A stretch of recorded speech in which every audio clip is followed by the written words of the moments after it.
আপনারা সবাই ভগবানকে আরতি করেন, তাই না? কতক্ষণ আরতি করেন? আরতি কতক্ষণ হয়?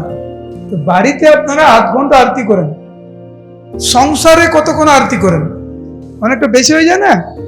সেই জন্য আমাদের এখন কিছু বাস্তবিক জীবনে কিছু পরিবর্তন নিয়ে আসতে হবে।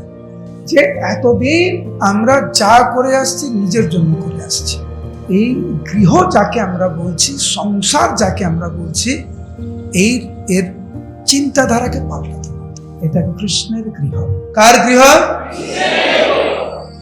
স্ত্রী, পুত্র, স্বামী, আত্মীয় স্বজন, এরা কৃষ্ণের। চিন্তাধারা পাল্টাতে হবে। চাকরি করছি, কেন চাকরি করছি? যাতে ভগবানের সেবা করতে পারি এবং ভগবান যে সমস্ত ভক্তদেরকে আমার তত্ত্বাবধানে রেখেছেন তাদের দেখভাল করার জন্য। সেই জন্য ব্যবসা, সেই জন্য চাকরি। আমি কিন্তু বলছি না যে আপনারা চাকরি ছেড়ে দেন, ব্যবসা ছেড়ে দেন, পড়াশোনা ছেড়ে দেন, না।